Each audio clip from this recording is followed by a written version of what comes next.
नमस्कार, the revolution YouTube channel पर मैं दुष्यंत सिंह एक बार फिर से आप सभी लोगों का बहुत-बहुत स्वागत करता हूं। इस उम्मीद के साथ कि आप सभी अच्छे होंगे और आपकी तैयारी भी बहुत ही शानदार तरीके से चल रही होगी। स्पेक्ट्रम की मॉडर्न हिस्ट्री के अंतर्गत हम 9th यूनिट पढ़ रहे थे जिसमें हम ब्रिटिश शासन या ब्रिटिश औपनिवेशिक काल के अंतर्गत भारत के अलग-अलग क्षेत्रों में किस तरीके से विकास हुआ, किस तरीके से डेवलपमेंट हुआ या प्रोग्रेस हुई और उस प्रोग्रेस के निहितार्थ क्या थे, उस प्रोग्रेस के उद्देश्य क्या थे, इनके बारे में अध्ययन कर रहे थे और इसके अंतर्गत जो हमारा टॉपिक गतिमान था वो था भारत का संवैधानिक, प्रशासनिक और न्यायिक विकास।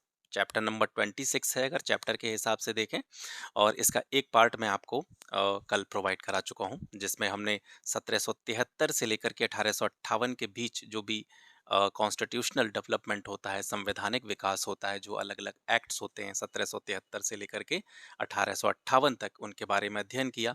इसके साथ-साथ हमने जाना कि भारत में सिविल सेवाओं की विकास यात्रा किस तरीके की रही। तो क्योंकि ये थोड़ा-सा लेंदी चैप्टर है, मैंने आपको कल भी बताया था, तो इसको हम पार्ट्स में डिवाइड करते हुए पढ़ रहे हैं। तो ये 2 टॉपिक जो थे, मैंने कल आपको कंप्लीट करा दिए। आज के इस वीडियो में हम बात करेंगे आधुनिक भारत में पुलिस व्यवस्था का सूत्रपात किस तरीके से हुआ। बिल्कुल स्टार्टिंग से इसकी पूरी विकास यात्रा को देखेंगे। उसके बाद में ब्रिटिश शासन के अंतर्गत सेना में किस तरीके से परिवर्तन किए गए, खास करके 1857 के रिवॉल्ट के बाद।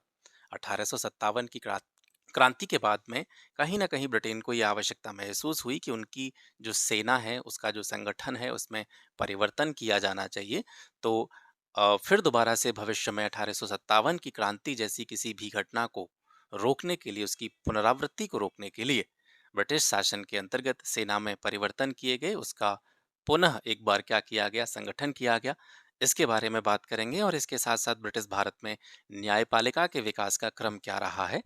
ये 3 जो टॉपिक हैं आज के इस वीडियो में हम कवर करने वाले हैं और आज ही आपको इसका जो लास्ट पार्ट है, जिसमें हम विशेष रूप से 1857 के बाद चाहे प्रशासनिक संरचना में परिवर्तन की बात करें और प्रशासन की बात करें, प्रशासन के 3 एस्पेक्ट, केंद्रीय प्रशासन, प्रांतीय प्रशासन और स्थानीय प्रशासन। ये जो तो टॉपिक हैं, इनको भी मैं नेक्स्ट वीडियो में आपको आज ही कवर करा दूंगा और इसी के साथ में आपका जो 26वां अध्याय है, ये यहाँ से कंप्लीट हो जाएगा। ठीक है, तो जहाँ पर चीज़ों को छोड़ा था वहीं से शुरुआत करते हैं। ठीक है, तो सबसे पहले इस क्रम में हम बात करेंगे किसकी, सिविल सेवाओं के विकास को हम पिछली क्लास में डिस्कस कर चुके हैं। इसके बाद में हम यहाँ पर आज का जो क्लास स्टार्ट करने वाले हैं वो यहाँ से स्टार्ट करने वाले हैं, जिसमें हम आधुनिक भारत में, मॉडर्न इंडिया में पुलिस व्यवस्था के सूत्रपात के विषय में चर्चा करेंगे। भारत में ब्रिटिश शासन से पहले यानी औपनिवेशिक काल से पहले जो सरकारें हुआ करती थीं वो कुलीन तंत्रीय हुआ करती थीं, निरंकुश प्रकृति की सरकारें थीं और इनकी प्रकृति को देखा जाए तो इनको सैन्य प्रकृति की सरकारें भी कहा जा सकता है। यानी आधुनिक समय में जो आप एडमिनिस्ट्रेशन का या प्रशासन का जो रूप देखते हैं, ये उस समय पर विद्यमान नहीं था। 1765 से लेकर के 1772 की अवधि में हम देखते हैं कि शांति व्यवस्था को संभालने की बात हो या अपराधों के निवारण की बात हो, तो इसके लिए क्या किया जाता था, जमींदार द्वारा कर्मियों की व्यवस्था की जाती थी। यानी एक तरह से जो जमींदार होते थे वो जो पुलिस का काम है वो किया करते थे और यही जो है इस पूरे सिस्टम को संभालने के लिए, चाहे शांति व्यवस्था की बात हो या अपराध निवारण या अपराधियों को दंड देने की बात हो, तो इसके लिए जमींदारों के द्वारा कुछ कर्मियों की व्यवस्था की जाती थी जिनको आप थानेदार कहा करते थे। 1770 में फिर क्या होता है, फौजदार और अमील जैसी संस्थाओं की समाप्ति कर दी जाती है। फिर जो एक मेन परिवर्तन देखने को मिलता है इस पुलिस व्यवस्था में, वो देखने को मिलता है हमें 1774 के आसपास, जब वॉरेन हेस्टिंग्स के द्वारा जो फौजदार संस्थाएं हुआ करती थी, ठीक है, जो कि कहीं ना कहीं जो पुलिस का काम है उसे किया करती थी, इनकी पुनः स्थापना की जाती है किसके द्वारा, वॉरेन हेस्टिंग्स के द्वारा। 1775 में जो बड़े जिले हुआ करते थे, उनके जो मुख्य कस्बे थे उसमें फौजदार थानों की स्थापना की गई और छोटे छोटे पुलिस स्टेशन बनाए गए जो इन फौजदार थानों के अंतर्गत काम किया करते थे। 1791 में सबसे पहले लॉर्ड कॉर्नवालिस के द्वारा पुलिस बल का, जो हमारी पुलिस फोर्स है, इसका भली भांति एक व्यवस्थित तरीके से संगठन किया गया। इसने क्या किया, जिलों का एक क्षेत्र निश्चित किया। इसने ये यहाँ पर परिभाषित किया कि जिलों का 400 वर्ग मील का जो क्षेत्र है वो एक जिले के अंतर्गत आएगा, यानी जिलों का विभाजन कर दिया गया। एक पार्टिकुलर जो एरिया था वो एक जिले का नाम उसको दे दिया गया और उसका जो प्रमुख बनाया गया, यानी उसकी जो भी व्यवस्था है, उसका जो भी लॉ एंड ऑर्डर है, उसके लिए एक पुलिस अधीक्षक की नियुक्ति यहाँ पर कार्नवालिस के द्वारा की जाती है। जितने भी थाना क्षेत्र होते थे जिले के अंतर्गत, उन थाना क्षेत्रों पर एक दरोगा की नियुक्ति होती है और ग्रामीण क्षेत्रों में जमींदारों के जो पुलिस से संबंधी अधिकार हुआ करते थे, जिसके बारे में अभी मैंने आपको बताया, वे अधिकार समाप्त कर दिए जाते हैं। ठीक है, यानी औपनिवेशिक काल से पहले जमींदार जो थे वो एक तरीके से पुलिस व्यवस्था को संभालने का काम करते थे। तो ये जो इनके अधिकार थे पुलिसिंग संबंधी, इनको समाप्त कर दिया जाता है 1791 में। फिर आगे इस क्रम में मेयो का नाम आता है 1808 में, लॉर्ड मेयो के द्वारा प्रत्येक डिवीजन, डिवीजन यानी संभाग जो होता है, प्रत्येक डिवीजन के लिए एक एसपी की नियुक्ति। एसपी आप जानते ही हैं, सुपरिंटेंडेंट ऑफ पुलिस, और इनकी सहायता के लिए कई गोयंदा, गोयंदा एक मतलब ऐसा शब्द है जिसको आप नहीं समझ पाएंगे, तो इसको इस तरीके से समझिए, स्पाइस। ठीक है, ये उसी तरीके की यहाँ पर जो शब्दावली है वो यूज की गई है। गोयंदा यानी स्पाई, स्पाई का मतलब जासूस। तो मेयो के द्वारा क्या किया गया, एक डिवीजन के लिए, ठीक है, यहाँ पे समझने की बात है, यहाँ पर मेयो के द्वारा जो एसपी की नियुक्ति की गई थी या एसपी को अधिकृत किया गया था, तो वो किसके लिए अधिकृत किया गया था, एक डिवीजन यानी एक संभाग के लिए। ठीक है, जनरली आज के समय में हम देखते हैं एसपी जो होता है वो एक जिले की पुलिस बल जो होता है उसका मुखिया होता है, लेकिन मेयो के द्वारा डिवीजन के लिए संभाग स्तर पर एसपी की नियुक्ति की गई और इसकी हेल्प के लिए कई जो जासूस टाइप का काम करते थे, स्पाई जो होते थे, वो नियुक्त किए गए। 1814 में दरोगा और उसके सहायकों की नियुक्ति, जो कि किसके द्वारा होती थी, कंपनी के द्वारा की जाती थी, उसके अधिकार को समाप्त कर दिया जाता है। लेकिन बंगाल में जो दरोगा और उसके सहायों की नियुक्ति है वो कंपनी के द्वारा ही होती रही। ठीक है, तो बंगाल को छोड़ करके बाकी जितने भी स्थान थे वहां पर 1814 में दरोगा और उसके सहायों की नियुक्ति का जो अधिकार कंपनी को दिया गया था उसको समाप्त कर दिया जाता है। फिर इससे आगे पुलिस व्यवस्था में जो और सुधार होते हैं वो लॉर्ड विलियम बेंटिक के टाइम पे होते हैं। ये गवर्नर जनरल रहा भारत का 1828 से लेकर के 1835 तक। तो इसने क्या किया, जो एसपी का कार्यालय था, एसपी ऑफिस था, उसको समाप्त कर दिया गया और पुलिस विभाग का जो मुखिया बनाया गया इसके समय में, वो किसको बनाया गया, जिले का जो कलेक्टर होता था या जो मजिस्ट्रेट होता था, दंडनायक। ठीक है, जिला दंडनायक, उसी को हम क्या बोलते हैं, डिस्ट्रिक्ट मजिस्ट्रेट बोलते हैं। तो कलेक्टर या मजिस्ट्रेट को पुलिस विभाग का मुखिया किसके द्वारा बनाया गया, लॉर्ड विलियम बेंटिक के द्वारा। और संभाग का आयुक्त पुलिस अधीक्षक के दायित्वों के निर्वहन के लिए अधिकृत किया गया। ठीक है, यानी जो डिवीजन का प्रमुख होता था वो पुलिस अधीक्षक की तरह ही कार्य करता था। किसके समय में, लॉर्ड विलियम बेंटिक के समय में। 1860 में पुलिस आयोग की सिफारिशों से एक अधिनियम बनाया गया, भारतीय पुलिस अधिनियम 1861, जिसकी सिफारिशें आप यहाँ पे देखेंगे। ठीक है, इसके अंतर्गत क्या किया गया, जो पुलिस अधिनियम 1861 था, इसके अंतर्गत नागरिक पुलिस वाहिनी की व्यवस्था की गई, यानी एक तरह से गांवों के स्तर पर हम देखें तो जो भी इस तरह की चीजें हुआ करती थी या पुलिसिंग की बात करें तो वहां पर एक पद बनाया गया, चौकीदार का पद, जो आज भी आप देखते हैं होता है, बहुत से लोगों को नहीं पता होगा। प्रत्येक गांव के लिए एक चौकीदार नियुक्त होता है।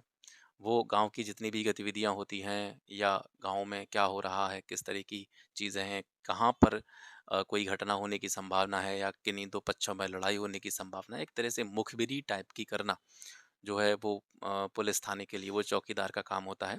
तो नागरिक पुलिस वाहिनी की व्यवस्था यहाँ पे की जाती है, गांव में एक चौकीदार का पद सृजित किया जाता है।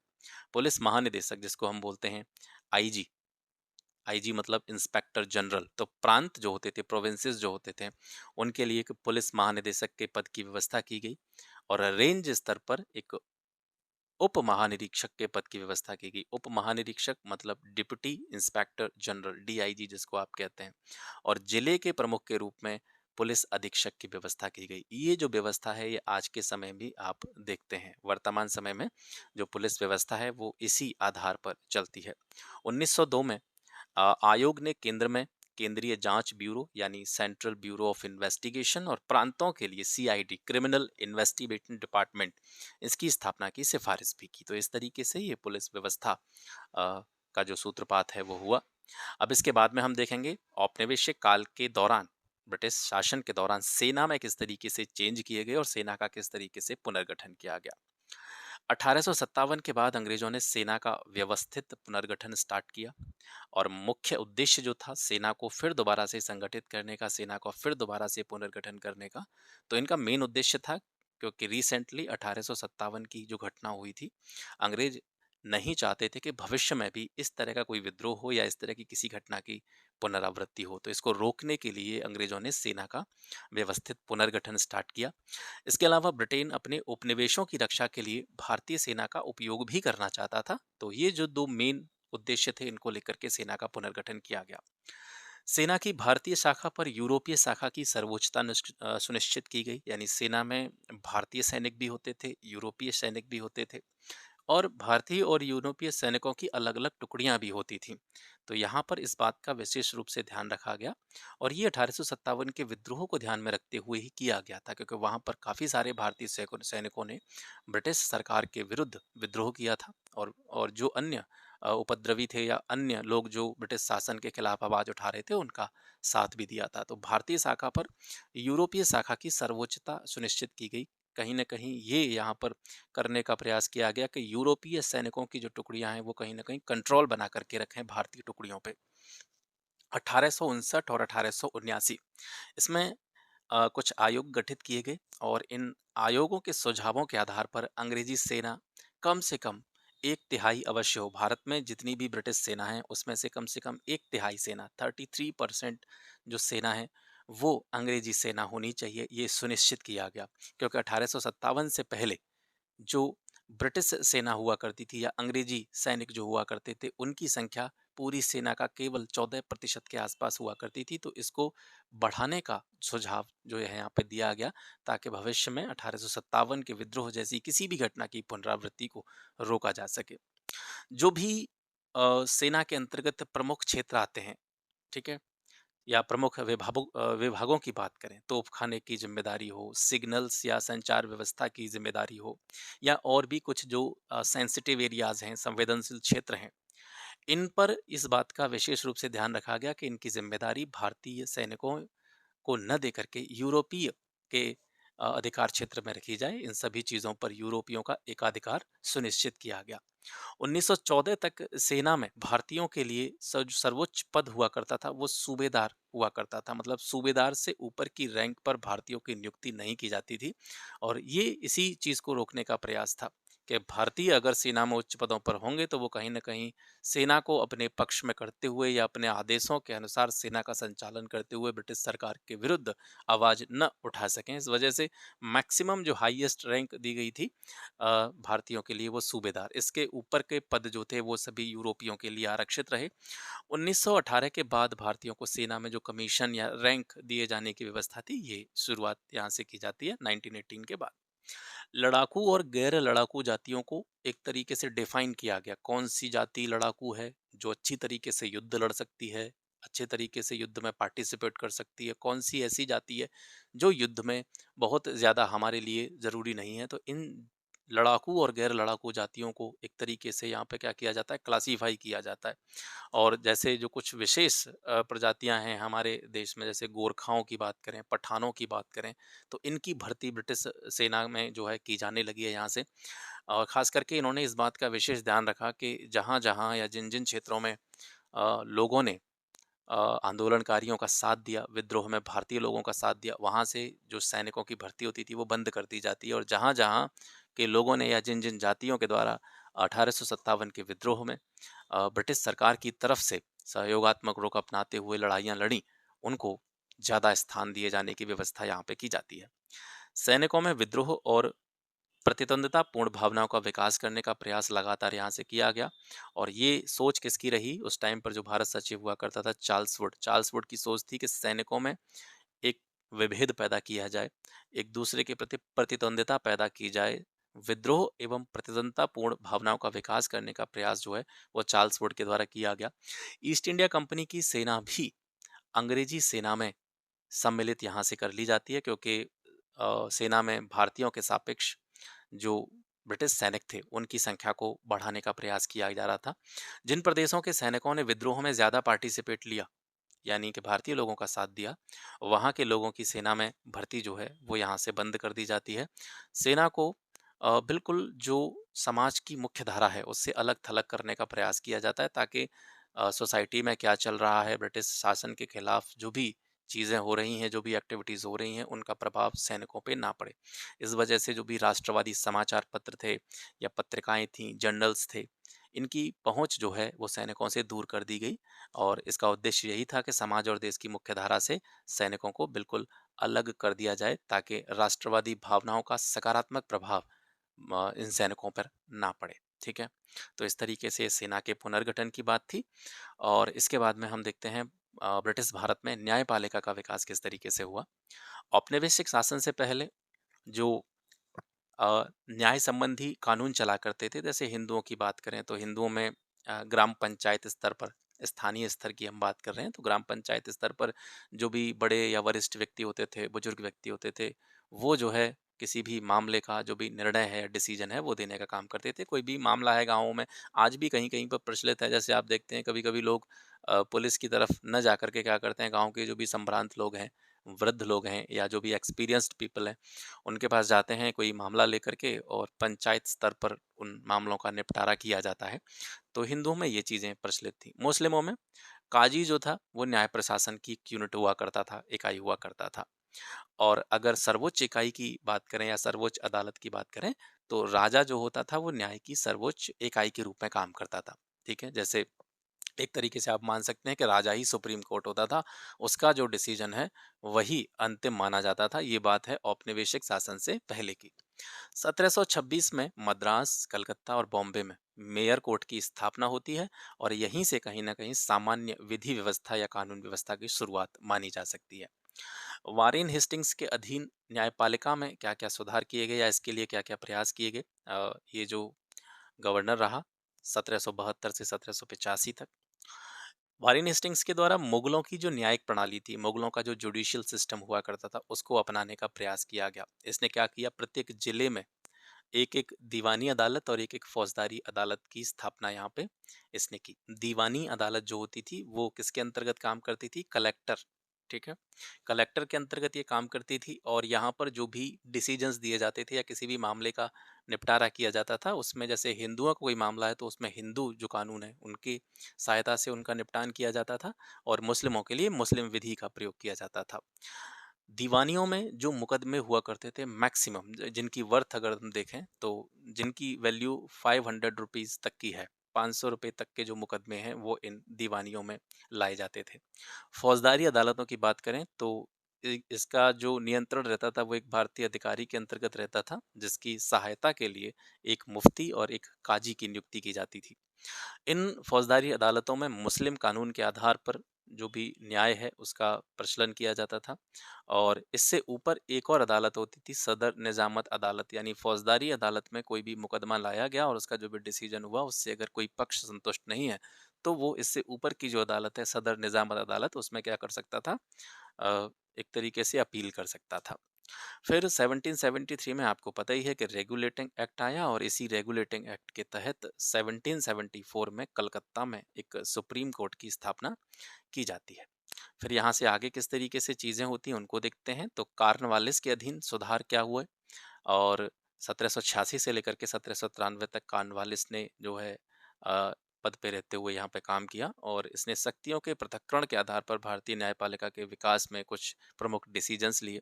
इसने क्या किया कि जिला फौजदारी अदालत, जिनके बारे में भी आपने देखा है, ये जिला फौजदारी अदालतों को इसके द्वारा समाप्त कर दिया गया। इसके द्वारा सर्किट कोर्ट्स बनाए गए, भ्रमणकारी न्यायालय जिनको आप बोल सकते हैं। तो सर्किट कोर्ट्स बनाए गए, और 4 जगहों पर ये सर्किट कोर्ट बनाए गए थे, कलकत्ता, ढाका, मुर्शिदाबाद और पटना में। ठीक है? इनके जो जजेस होते थे, न्यायाधीश होते थे, वो यूरोपियन होते थे, और इन भ्रमणकारी न्यायालयों में, सर्किट कोर्ट्स में, दीवानी या फौजदारी दोनों तरह के मामलों की सुनवाई की जाती थी। ठीक है? इसके अलावा इसने क्या किया, जो सदर निजामत अदालत थी, ठीक है, फौजदारी अदालत की जो ऊपरी शाखा, ऊपरी ब्रांच थी, सदर निजामत अदालत, इसका इसने कलकत्ता स्थानांतरण कर दिया। जिला कलेक्टरों से न्यायिक और फौजदारी शक्तियां ले ली गईं। जो न्यायिक और फौजदारी शक्तियाँ पूर्व में कलेक्टरों के पास हुआ करती थी, वो कॉर्नवालिस के अंतर्गत क्या हुआ, उन कलेक्टरों से जुडिशियल और जो फौजदारी शक्तियाँ थी, उनको छीन लिया गया और कलेक्टर के पास केवल जो अधिकार बचे, वो सिर्फ कर संबंधी अधिकार बचे। केवल करों के संग्रहण संबंधी अधिकार जो थे, वो कलेक्टरों के पास रह गए।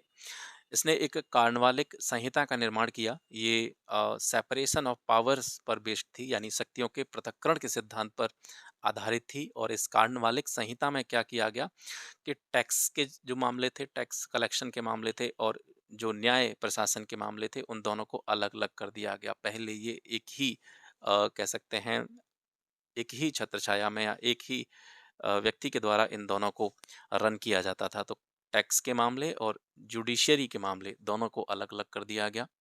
इसके अलावा कार्नवालिस संहिता में क्या किया गया, यूरोपीय मामले जो भी हैं, उनको भी अदालतों के अधीन लाया गया। सरकारी अधिकारियों की दीवानी अदालतों के समक्ष जो रिस्पॉन्सिबिलिटी थी वो तय की गई, जवाबदेही तय की गई और कानून की विशिष्टता के सिद्धांत का पालन इस कार्नवालिक संहिता के अंतर्गत किया गया, यानी principle of sovereignty of law. ये जो है कार्नवालिक संहिता के द्वारा यहाँ पे दिया जाता है। फिर विलियम बेंटिक के अधीन सुधारों का अवलोकन करते हैं। कॉर्नवालिस के द्वारा जो 4 सर्किट कोर्ट स्थापित किए गए थे, जैसे अभी मैंने आपको बताया, जो सर्किट कोर्ट या भ्रमणकारी न्यायालय थे, उनको विलियम बेंटिक ने समाप्त कर दिया। और जो कार्य ये सर्किट कोर्ट किया करते थे, इनका कार्य किसको दे दिया गया, कलेक्टर और जो भी मजिस्ट्रेट या दंडनायक होते थे, उनको दे दिया गया। विलियम बेंटिक के अधीन इलाहाबाद में एक सदर दीवानी और निजामत अदालत की स्थापना की जाती है। न्यायालयों में इस टाइम तक जो लैंग्वेज हुआ करती थी वो फारसी हुआ करती थी, क्योंकि मुगलों के शासन के तुरंत बाद की यहाँ पे हम बात कर रहे हैं। तो मुगलों के शासन, क्योंकि मुगलों का शासन काफ़ी टाइम तक रहा था और मुगलों की राजकीय भाषा जो थी वो फारसी हुआ करती थी, तो इसका प्रभाव मुगलों के बाद भी तत्कालीन भारत में हमें देखने को मिलता है। तो न्यायालयों की जो लैंग्वेज थी वो फारसी हुआ करती थी, लेकिन विलियम बेंटिक के समय में फारसी के स्थान पर स्थानीय भाषाओं के प्रयोग की अनुमति भी दे दी जाती है। और जो सुप्रीम कोर्ट स्थापित हुआ था 1773 में, यहाँ पर क्या कहा गया कि सुप्रीम कोर्ट में जो न्यायिक भाषा है या राजकीय भाषा है, उसके रूप में अंग्रेजी के प्रयोग को यहाँ पे बढ़ावा दिया जाता है। 1833 में लॉर्ड मैकाले की अध्यक्षता में एक विधि आयोग का गठन किया जाता है और इसके अंतर्गत ही जो भारतीय कानून थे न्याय से संबंधित, उनको व्यवस्थित किया जाता है। तो इसके अनुशंसाओं के फलस्वरूप दीवानी नियम संहिता बनाई गई 1859 में, भारतीय दंड संहिता बनाई गई 1860 में और फौजदारी नियम संहिता बनाई गई 1861 में। ठीक है। 1860 में ही भारतीय न्यायाधीशों से अंग्रेजों के मामलों की सुनवाई का अधिकार छीन लिया गया। पहले क्या हुआ करता था, इससे पहले कुछ प्रोविजंस कुछ समय के लिए ऐसे बनाए गए थे कि भारतीय जो न्यायाधीश थे वो यूरोपीय मामलों की सुनवाई कर सकते थे, लेकिन बेंटिक के अधीन इनको ये जो अधिकार थे भारतीय न्यायाधीशों के पास, इंडियन जजेस के पास, कि वो अंग्रेजों के मामलों की भी सुनवाई कर सकते हैं, ये जो इनके अधिकार थे छीन लिए गए। 1865 में सुप्रीम कोर्ट और सदर अदालतों का कलकत्ता, बम्बई और मद्रास में जो हाई कोर्ट थे उनमें क्या कर दिया जाता है, विलय कर दिया जाता है। 1937 में एक फेडरल कोर्ट की स्थापना की जाती है, संघीय न्यायालय की स्थापना की जाती है। और इसकी स्थापना में किस अधिनियम का योगदान रहा, 1935 का जो अधिनियम था 1935 का भारत शासन अधिनियम, इसके तहत 1937 में एक संघीय न्यायालय की स्थापना की जाती है। तो ये पूरी एक विकास यात्रा रही और फिर इसके बाद में हम देखते हैं कि ब्रिटिश शासन के अधीन न्यायपालिका का मूल्यांकन, तो इसके कुछ सकारात्मक पक्ष भी रहे हैं, नकारात्मक पक्ष भी रहे हैं। सकारात्मक पक्ष देखते हैं पहले। सबसे पहले तो ब्रिटिश शासन के अधीन जो न्यायपालिका का विकास क्रम रहा, इसमें हमें एक चीज़ देखने को मिलती है कि विधि का शासन या कानून का शासन स्थापित करने का प्रयास किया गया। कानूनों को संहिताबद्ध किया गया, बिल्कुल एक क्रमबद्ध तरीके से व्यवस्थीकरण, जैसे आप देखते हैं मैकाले का जो आयोग है, ठीक है, उसके बाद में जो भी कानून थे उनको संहिताबद्ध किया गया, इंडियन पीनल कोड बनाया गया, है ना, फौजदारी कानून बनाए गए और जो भी न्याय संहिता थी उसका एक व्यवस्थित तरीके से निर्माण किया गया। अ, इसके अलावा यूरोपियों को भी कानून के दायरे में लाने का प्रयास किया गया और सरकारी अधिकारियों की दीवानी न्यायालयों के समक्ष जो रिस्पॉन्सिबिलिटी थी या जवाबदेही थी वो तय की गई। तो ये ब्रिटिश शासन के अधीन न्यायपालिका के मूल्यांकन के अंतर्गत कुछ पॉजिटिव चीज़ें हैं। नेगेटिव चीज़ों की अगर हम बात करें, नकारात्मक पक्ष क्या रहे कि न्याय व्यवस्था को व्यवस्थित करने का प्रयास तो किया जा रहा था, लेकिन ये जो व्यवस्था थी ये बहुत जटिल थी और इसका जो प्रोसेस था वो बहुत खर्चीला था। तो आम लोग कहीं न कहीं इस न्याय व्यवस्था का जो लाभ थे वो नहीं उठा पाए। न्याय में देरी, क्योंकि जब संहिताबद्ध कर दिया गया कानूनों को, तो ज़्यादा से ज़्यादा मुकदमे इन न्यायालयों में आने पड़े, जिसकी वजह से न्यायालयों पर जो वर्कलोड था वो लगातार बढ़ता चला गया और न्याय में देरी होती चली गई। निष्पक्ष न्याय का अभाव देखने को मिलेगा। इन सभी चीज़ों के बारे में आपने पढ़ा है। इनके बाद भी, यानी जब न्यायालयों का एक व्यवस्थित तरीके से स्थापना के बारे में प्रयास किए गए, कानूनों को संहिताबद्ध किया गया, उसके बाद भी निष्पक्ष न्याय का अभाव बना रहा, क्योंकि ज़्यादातर जो उच्च पदों पर होते थे न्यायपालिका में, वो यूरोपीय लोग होते थे और यूरोपीय लोगों को भारतीय जो भी रीति-रिवाज थे, तौर-तरीके थे, परंपराएँ थीं, उनके बारे में जानकारी नहीं थी। तो जो भी वो डिसीजन देते थे या कोई भी निर्णय देते थे भारतीय मामलों के विषय में, तो कहीं न कहीं उसमें एक निष्पक्षता का अभाव देखने को मिलता था। तो ये कुछ इसके नेगेटिव पॉइंट हैं, ठीक है? तो ये हो गया आज का सेशन। आशा करता हूँ आज का क्लास आपको अच्छा लगा होगा। क्लास अगर अच्छा लगता है तो इसको अपने फ्रेंड्स के साथ में शेयर ज़रूर कीजिएगा। इसका लास्ट पार्ट और आना है, वो भी मैं आपको आज ही प्रोवाइड कर दूँगा, जिसमें हम एडमिनिस्ट्रेशन के विषय में बात करेंगे। एडमिनिस्ट्र यानी ब्रिटिश औपनिवेशिक काल के दौरान जो भारत का प्रशासन रहा, चाहे केंद्रीय प्रशासन हो, प्रांतीय प्रशासन हो या स्थानीय स्वायत्त संस्थाओं के विकास की बात हो, उसको हम नेक्स्ट वीडियो में कवर करेंगे। इसी के साथ में आपका जो चैप्टर नंबर 26 है वो यहाँ से समाप्त हो जाएगा। तो आज के लिए बस इतना ही, मिलते हैं नेक्स्ट वीडियो में एक नए टॉपिक के साथ। तब तक के लिए नमस्कार, जय हिंद।